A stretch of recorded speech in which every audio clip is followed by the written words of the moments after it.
আসসালামু আলাইকুম। আশা করি সকলেই ভালো আছেন। আজকে একটি ডিসি অফিসের নিয়োগ সার্কুলার দেখাবো, যেটা কিন্তু মোটামুটি অনেক বড় একটি নিয়োগ সার্কুলার।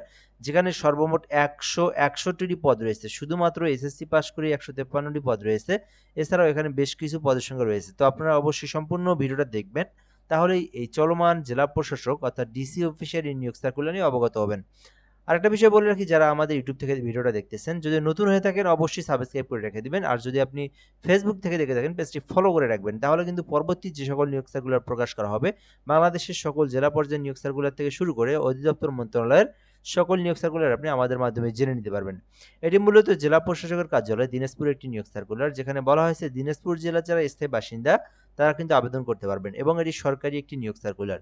আর এটিতে আবেদন করতে চাইলে ছেলে মেয়ে উভয় আবেদন করতে পারবেন। আর আবেদন করতে চাইলে ডিসি দিনাজপুর টেলিটক.com এই যে লিঙ্কটা দেখতে পারতেছেন, এই লিঙ্কে প্রবেশ করে মূলত আপনাকে আবেদনটি করতে হবে। এই ছিল মূলত বিষয়।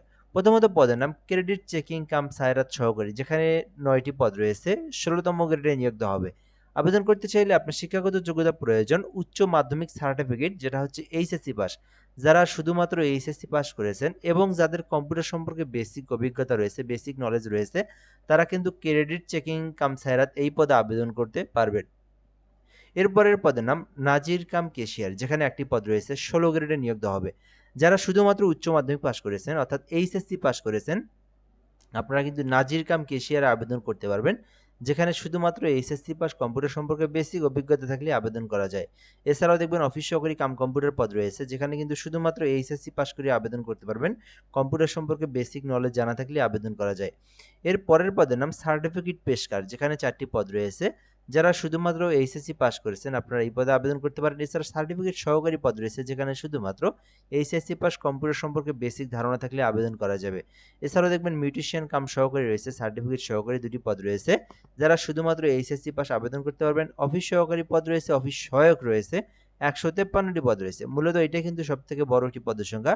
২০তম গ্রেডে নিয়োগ দেওয়া হয়েছে। শুধুমাত্র এসএসসি পাস করলে আবেদন করা যাবে।